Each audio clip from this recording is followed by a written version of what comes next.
Hi, this is Eric from Longbox Review at longboxreview.com. Welcome to the show, and this episode is going to be my pull list review for comics that I read in March 2021.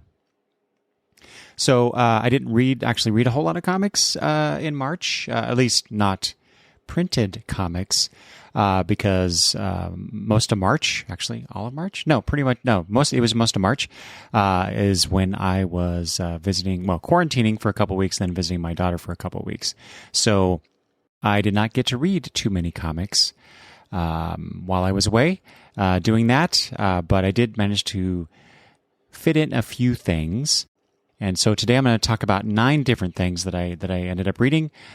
Pretty much most of these, a little more than half, I should say, were digital comics.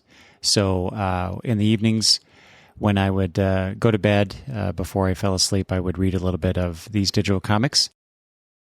So I'm going to be talking about the 7 Deadly Sins from TKO Studios, Serial number 1 from Abstract Studios, a.k.a. Terry Moore, Glacier City from Panel Syndicate, Gemini, which I believe was from Image Comics originally, The Union number 2 from Marvel, and then a bunch of DC Comics, Batman Damned, Strange Adventures number 8, the Green Arrow miniseries from 1980-something, 84, 83, I don't remember, and then finally, Let Them Live, issue number 3.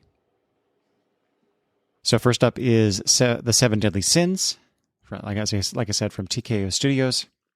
So this is a 6-issue collection that I got complimentary from TKO Studios, and it's the final book of theirs that I have acquired, either through my own purchase or, again, from their generosity that I read. So this book is, part of the reason I read this last was that this is a Western comic. And the graphic style is, if I were a better comic book reader and reviewer, I would be able to tell you what this is like. But the best I can do in regards to this comic book in general is describe it this way: this is the comic book equivalent of a spaghetti western.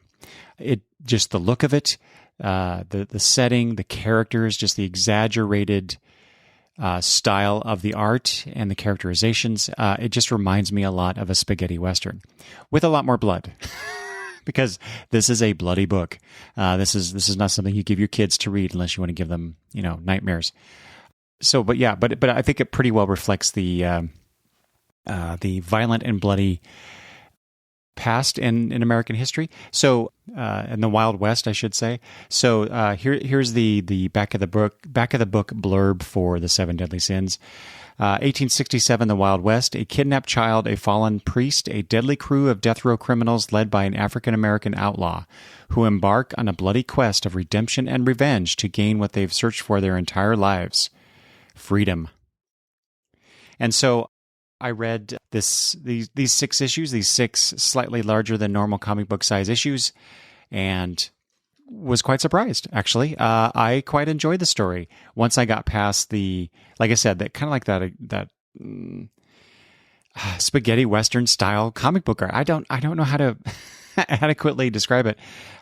It reminds me of some European comics I've read in the last year, that style, but the coloring is way different from that. And speaking of the coloring, well, here, I should tell you who it's by: Tse Chun, Artyom Trakhanov, Julia Brusco, Jared K. Fletcher, with Sebastian Gerner as the editor. So the Trakhanov-Brusco art is very moody, lots of blues and reds and browns. As you can imagine, this being the Wild West, you got to have a bunch of browns, leather and dirt, right? But very, very well done. It's not a one note piece by any means, color wise, and every issue seems to have at least a little bit its own color. Well, I guess in issue 4 they kind of combine them. So, like I said, reds and browns. There's some greens, purples in here, shades of those colors. It's It's very expressive. I really enjoy the colors of this book. As far as the story, that's also good. You get the like I said, the back of the book blurb mentions the deadly crew of death row criminals, and that's kind of an exaggeration because some of them are criminals, but others are labeled as criminals, and they're just simply there because they are the wrong race or the wrong color, the wrong gender. Just the injustice of it all, and that's where the whole thing comes in as far as gaining their freedom.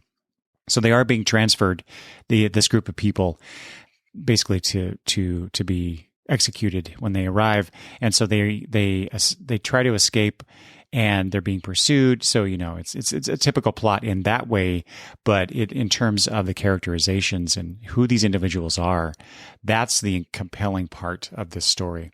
And then you have this disgraced priest who he's disgraced really because he goes against the leader of his, I'll say, quote unquote, church. And trying to save his adopted daughter along the way, and so there's some stuff going on with that. But yeah, it's like I said, it's violent, it's bloody, but it's highly entertaining. And I don't want to say too much about the actual storyline, the actual plot, because I encourage you to go read this.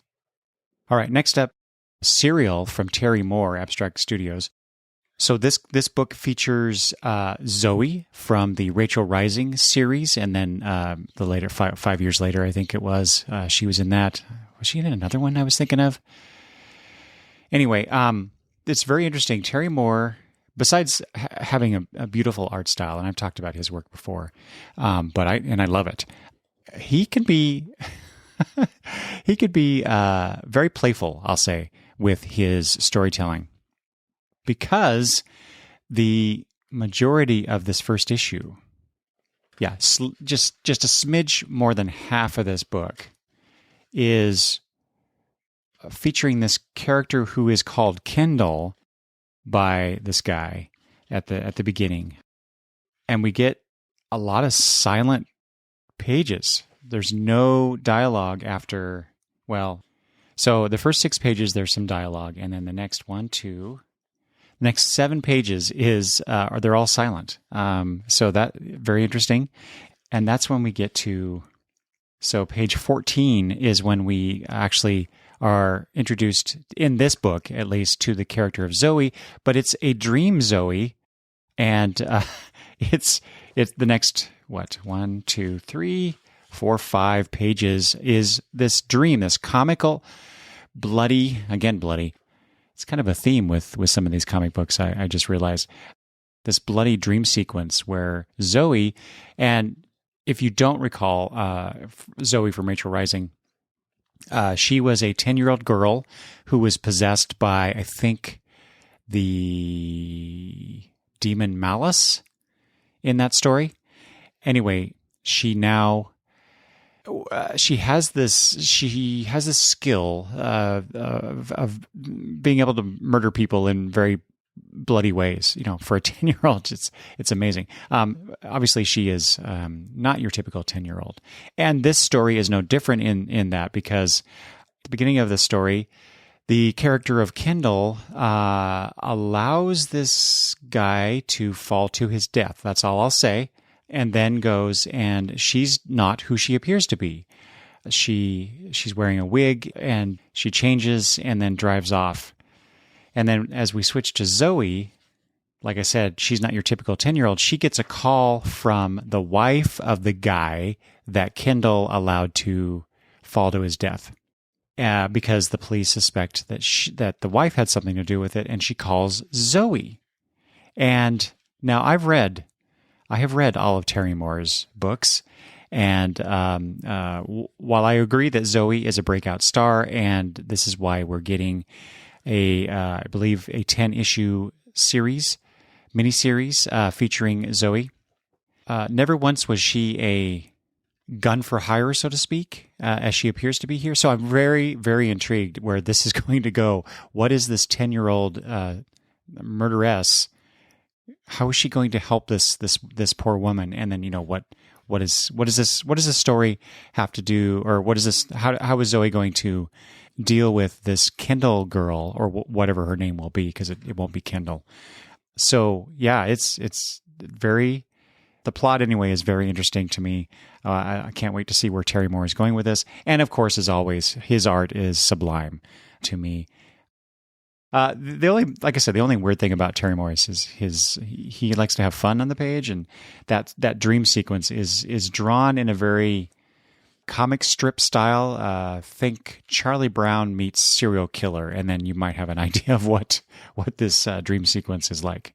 So very cartoony.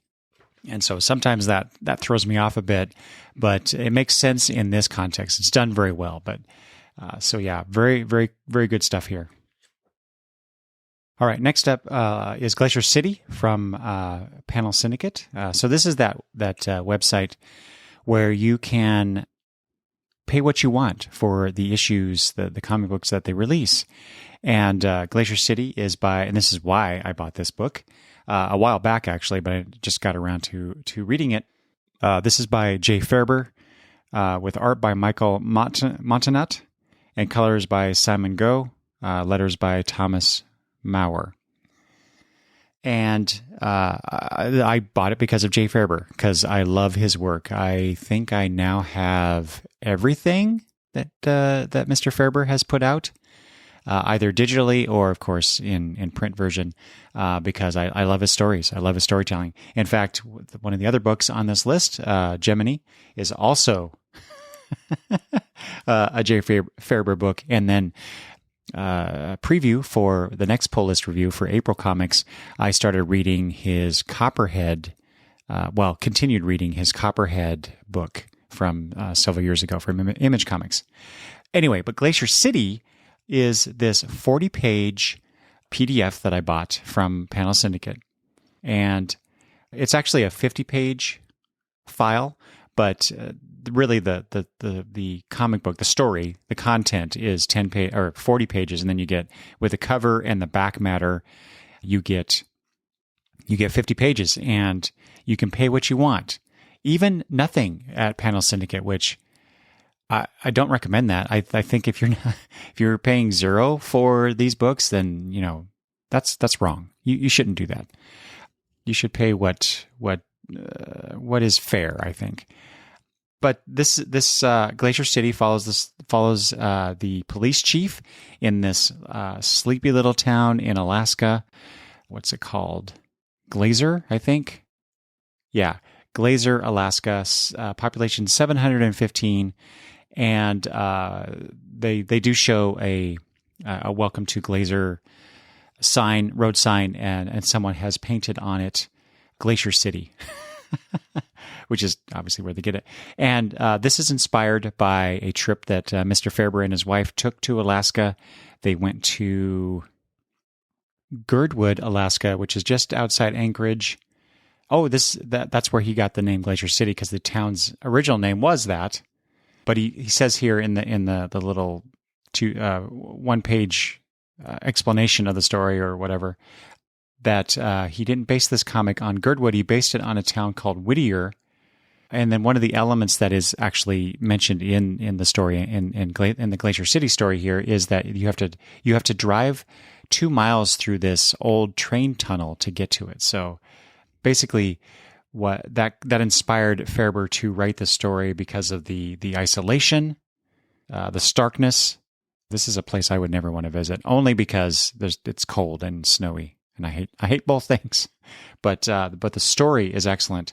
This police chief in this little town, dealing with various things, including a guy who skipped his.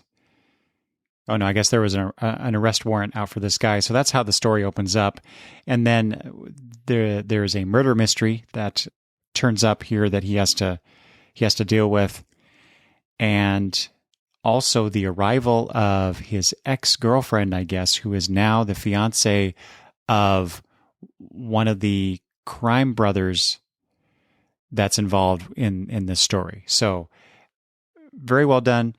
This obviously begs for a continuation. I don't think that that Mr. Farber and his collaborators have put out another issue. Pretty sure they haven't, but boy, I want to read more for sure. And some of the back matter stuff here by the artist is incredible stuff. Some wonderful line and watercolor drawings that we get here. Very cool. So go check that out and pay appropriately for a 50-page book, even though it's digital. All right. Since I just talked about it, I'll go next to Gemini, or I guess if you prefer Gemini. Why am I calling it Gemini? Because I heard that all this time when I was growing up, I was deep into the space program and going to the moon and all that stuff from the 60s. And you have the Mercury missions, you have the Gemini missions, you have the Apollo missions. And turns out we've all been saying that wrong in terms of the Gemini stuff. And so the actual way to say that word is Gemini. And this comes from the people who worked on the space program. Anyway, so I have been saying Gemini now all this time. So I don't know if that's actually correct in this context. So, but I will use that term because I like saying Gemini now instead of Gemini. Anyway, so this is Gemini. The complete series that I have, this digital book, this is by, again, Jay Farber is a story, art by John Samariva, colors by FCO Placencia, and Russ Wooten doing the letters. And so this was put out by Image Comics. And so this follows the story, and this is 140 page book that I bought. I don't remember how much I paid for this. I'm sure it was on a sale, an Image Comics sale on Comixology that I bought this, but well worth whatever I paid for it. But basically, this follows the exploits of this character Gemini, who is controlled by this organization, and they transform him into this superhero who's kind of got the personality of Spider-Man because he likes the quips, but the guy has no recollection of his time as the superhero. And so it kind of reminds me of is it OMAC? I think that's kind of like that, Buddy Blank, and the transformation, it's got a little bit of a Captain Marvel, / Shazam quality to it, someone being transformed. What's interesting about this, of course, is that because of some former member of this group who is controlling Gemini, she allows him to understand that he is being controlled. And so that's the latter part of the story. However, this group that's doing this doesn't come across as, evil in any way. I don't know the motivations. I don't understand in the story the reason why they're doing this, why they have this character or this person that they're controlling in this way. And there are others. They have these other agents that they sometimes will activate and send into the field to do stuff. But we never get that because I think based on the way the story ends, that this was a series that got cut short, and I believe that just again based on how it's laid out towards the end, and we get this really speedy resolution to what happens with Gemini. It very much seems like that they had to wrap it up very quickly. So I think this is one of those situations where this was probably an ongoing series that was announced by Image Comics, and then the sales didn't support it, which is unfortunate because this is very well done.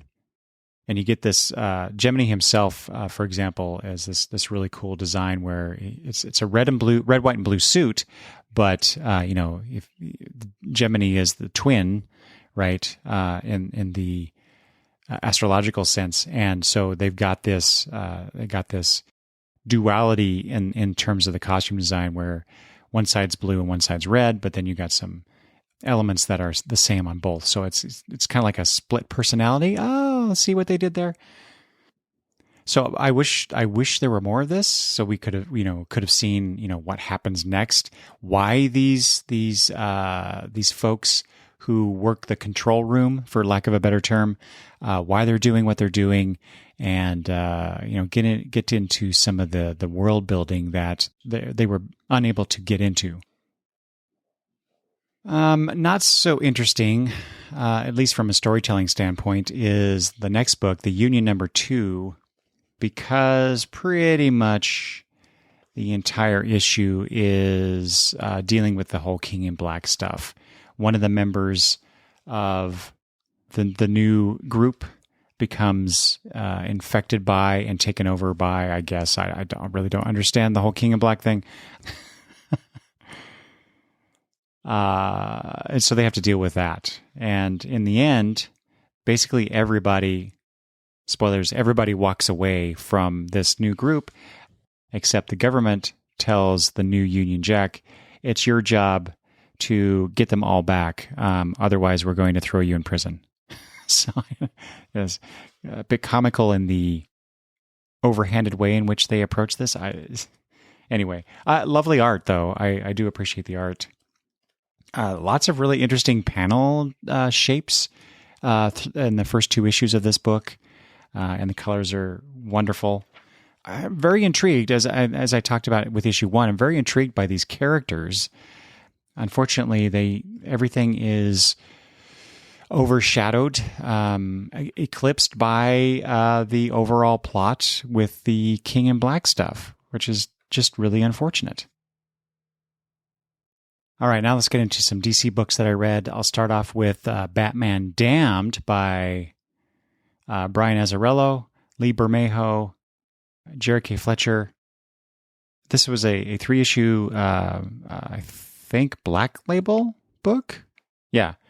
May have been the first Black Label book, as I recall. Anyway, that came out late 2018. So this is the book, you may recall, where they published the first issue and then immediately recalled it from the powers that be decreed, we will show no Batwang in Batman comics, regardless of the Black Label label. So those comics were recalled, and I think new ones were printed. But I had a friend who, when this all came out, and I was asked because he was getting it, he was getting the series, and he showed me a picture of the so-called Batwang, and I was like, "This is why they're all upset." But because it wasn't explicit or anything. Anyway, so that's the kind of the reaction to this series that I remember. So when it was finally available on the DC Universe Infinite app, I read it, like I said, in March, and beautifully illustrated by Lee Bermejo, as I fully expected. What I don't understand about this story is the ending. And I don't know how much I want to say about it, except that I need to reread. I mean, I've read the ending. I've read issue number 3 twice, and I still don't understand exactly what Azzarello and Bermejo are trying to get at with it. It seems to suggest a certain thing, and I don't know if I'm trying to decide is this something that I simply can't accept because it's Batman, the way that I think of Batman, or is it just confusingly told? So if you've read this, I'm very curious what you think of it. Obviously, I don't want to spoil anything about it, but it does remind me, this story, generally speaking, because in issue 1, Batman is falling off of a bridge and he has been hurt badly. He's bleeding, and there's a lot of as with any Batman comic, there's a lot of captions, except they're not. This text is not in caption boxes as we normally see it. It's just typed onto the panel. It's almost like a definitely a voiceover, but more like what am I trying to think of here? Like an illustrated what's an illuminated manuscript. That's the term I'm looking for. So that's really interesting.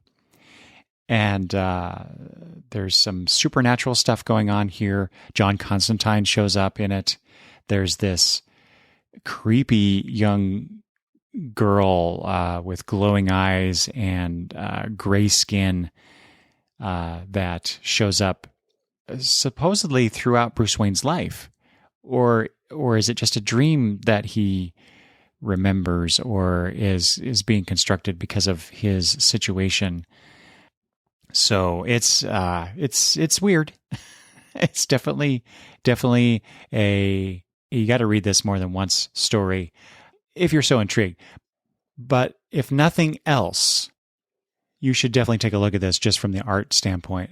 Very, as Bermejo does in his painterly style, very realistic images. The way he draws Batman's costume, it looks like it was designed as if Batman was in the real world with us. So I like that a lot. Although it's not, it's not your typical comic book Batman. So it's at least for me, it was kind of grating at first, but if you just accept the premise of this, of the artistic and our vision of it, then it's really cool. Yeah, there's some just beautiful images in just in issue 1 as I'm scrolling through it as I'm talking about it. But the ending, I have to say I'm confused by it. Next up is Strange Adventures number 8 by Mr. Tom King, Mitch Gerrits, and Evan Doc Shaner as artists. Clayton Cole's letters. We got a lot of different things going on here. You got the Justice League fighting what were they called? The Picts?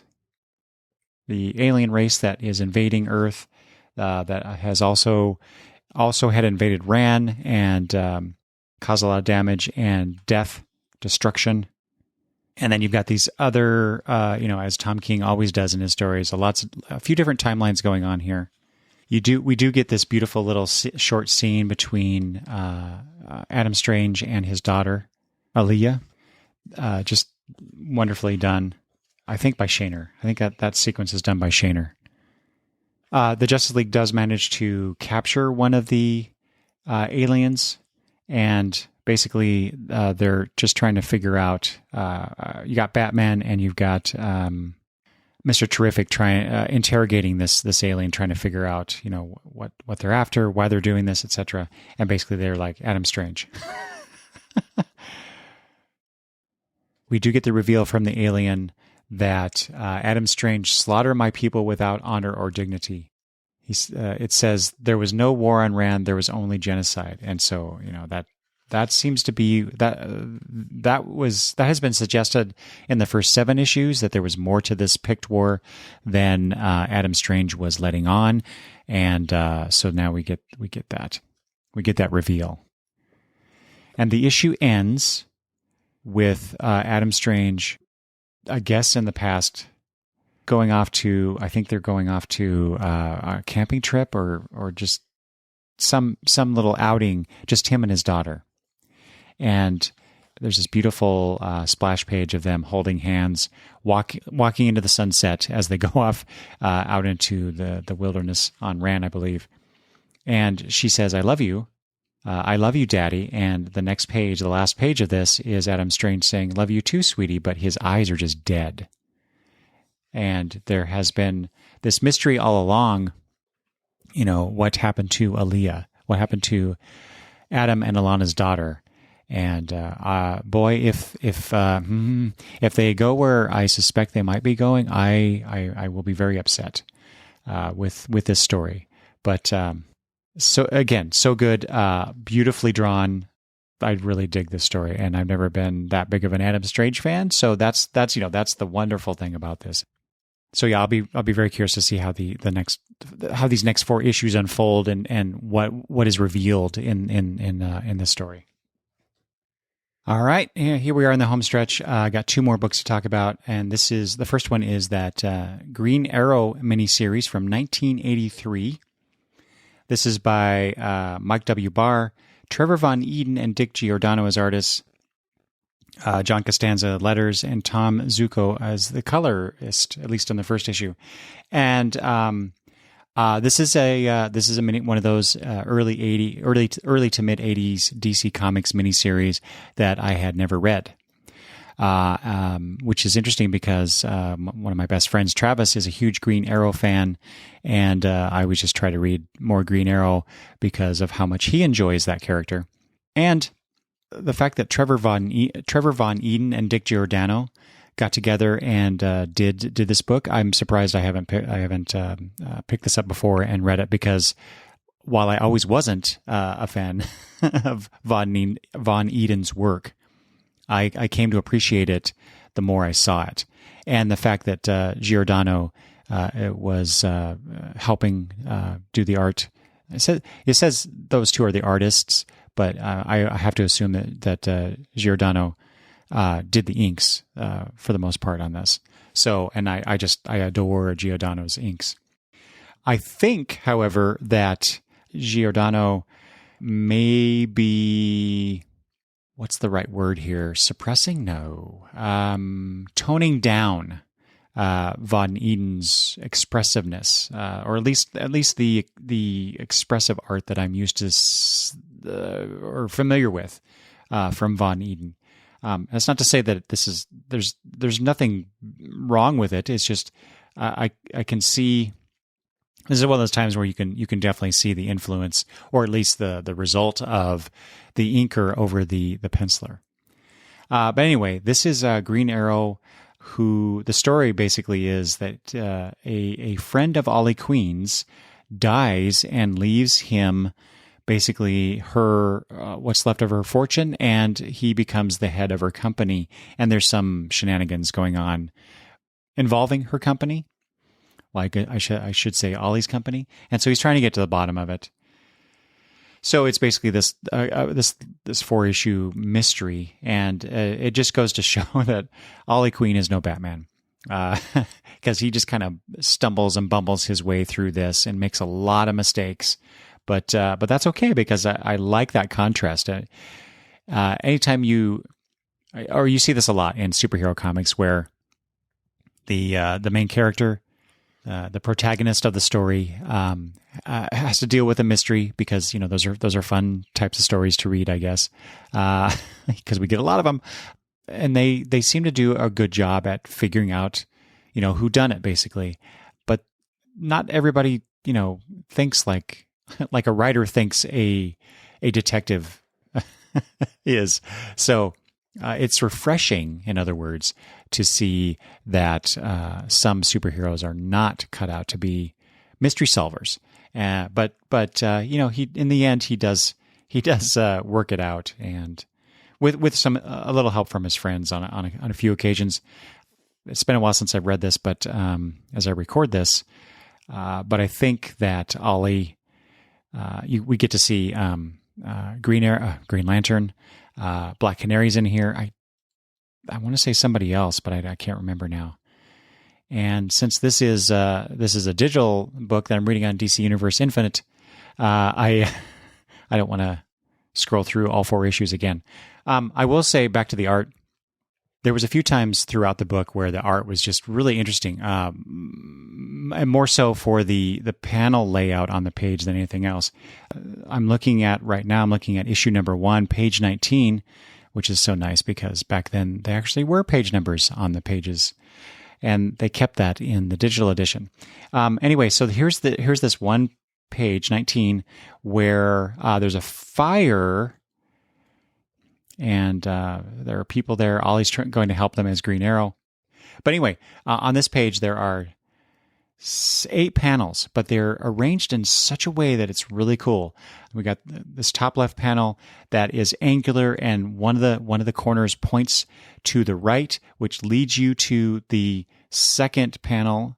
And then there's basically 2 columns. So the first panel, the top right panel, and the second column, and then that is pointing directly down to the panel below it, and overlaid on that panel to the left is this other panel, again pointing kind of like a greater than symbol the angle pointing to the right. But what it does is it draws your eye to the left to that the third panel or the fourth panel in the sequence, but it's the second panel of the first column. Boy, this is getting really convoluted. It's much more simpler on the page, and then that leads you to the next panel, and just the way that Von Needen arranged the panels, and then made all these different polygons to point you in the right direction, I thought was just pretty cool.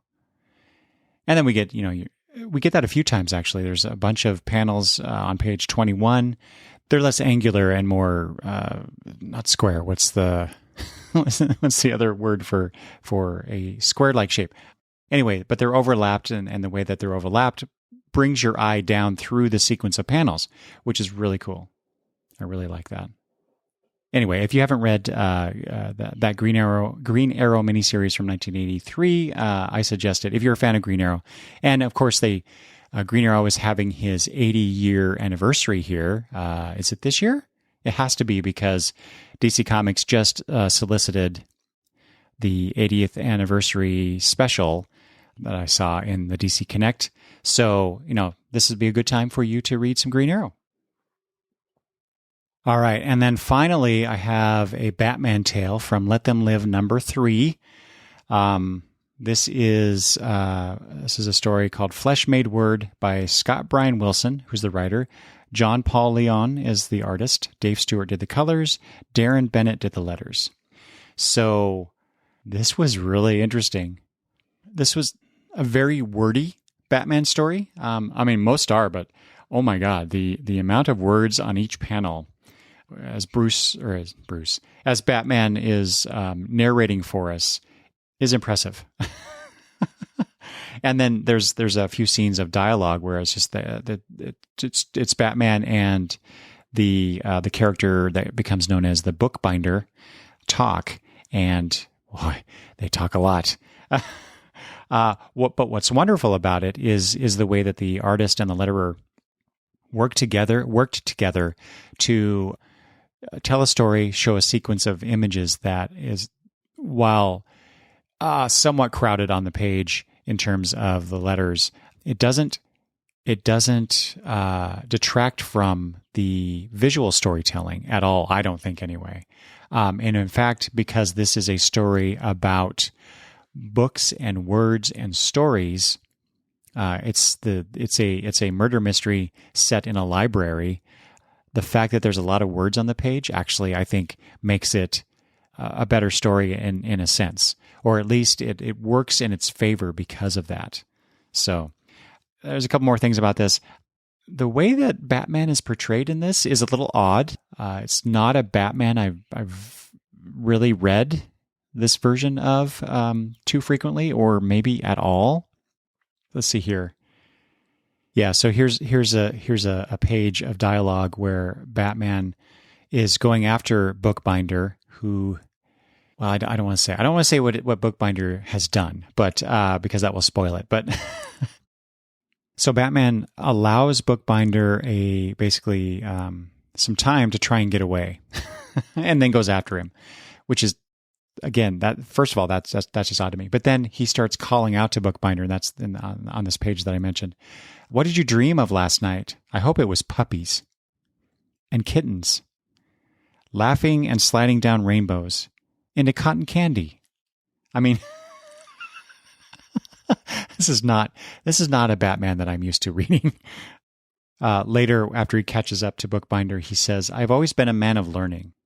I could have been so happy, a life of books, a life of the mind, an academic, a man of letters, but this city had other plans. I'm a man of learning, Bookbinder, but I'm also something else, a man of violence. Life in Arkham Asylum is unpleasant, to put it mildly. Life in Arkham is brutal with a handicap. For you, the nightmares will be the easy part. Get ready for a life of them." So anyway, I mean, that sounds more like the typical, or maybe even stereotypical Batman dialogue. But anyway, it's a weird mix of this introspective Batman as he investigates this very personal mystery, and it involves books and libraries, which is near and dear to my heart too. So it's a very interesting Batman tale in this. I can see why this was put into the Let Them Live digital books, because this is the Let Them Live is these untold or unpublished tales that DC Comics commissioned from these creators and just never got around to publishing until now. And I can totally see where this this doesn't really fit perhaps anything that any of the Batman books that were on the stand, or because I have no idea when they commissioned this. I will say about the Jean-Paul Leon art. So this is set in a very Gothic style, maybe very ornate looking library. So there's a scaffolding, all these books, very well drawn, very very well detailed. More importantly, some, again, like the Green Arrow mini from 1983, some of these page and panel layouts are just beautiful. There's a sequence where Batman is walking through the library, looking for clues, looking for something to lead him to, the next stage of this investigation. And it's arranged the page is arranged in a spiral pattern, an angular spiral pattern to lead you around the outside of the page towards the center of it, much like a detective is circling the antagonist of the story. So, and there's quite a few interesting page layouts like that, done differently. And you actually, in some cases, you actually have to turn the page as you're moving around the story, which I thought was really cool. And I mean, sometimes that annoys me, but in this case, it works very well in the favor of the story. So, and there's another what would be considered as a 2-page spread, where it is very much spiral in a sense, because you do have to turn the page a little bit to get the full imagery if you want to read it in the right side up. But it's like a series of overlapping ovals on the page, which is, you don't normally see that in comic books. So yeah, Let Them Live number 3, well worth your time, I think. And then I will end with a bit of trivia that I heard about this story. So Let Them Live is always starts out with a few page sequence, or at least, I guess in this case it's just one, featuring Ambush Bug. And so in this case, this one page was written by Elliot Callan, with Mike Norton doing the art, Marissa Louise on colors, and Seda Timofonte on letters. Usually the Ambush Bug stuff is kind of funny, and it's poking fun at DC Comics proper, and it's good stuff. But I heard on what was the name of that podcast? Wait, What podcast is a new podcast for me that I was trying out. They were talking about this particular issue, and they said something about how this series, I think, is the first time, and I haven't corroborated that, but they said it was the first time that Ambush Bug was not written by Keith Giffen. So I thought that was interesting. I mean, it makes a certain amount of sense. Keith Giffen doesn't do a whole lot of work for DC Comics these days, and why would DC Comics just not use a character? Because it was created and managed by, so to speak, a particular creator. I know they often have done that. For example, with Sandman, they don't really do anything with those characters unless Neil Gaiman gives his blessing, even though he doesn't own them. DC Comics owns them. But anyway, there you go. It's just a little bit of interesting trivia. At least it was to me. Okay, that's all the books that I read in March 2021. So if you have any questions about anything that I've said about these books, or maybe there's something I didn't say that you were curious about, you can email me your questions at longboxreview@gmail.com. Please visit longboxreview.com for more content that I have there, other episodes, other podcast episodes, and also my weekly commentary about the 52 series from DC Comics, if you're so inclined. And with that, I will leave you. Thank you for listening, and I will talk to you later. Bye-bye.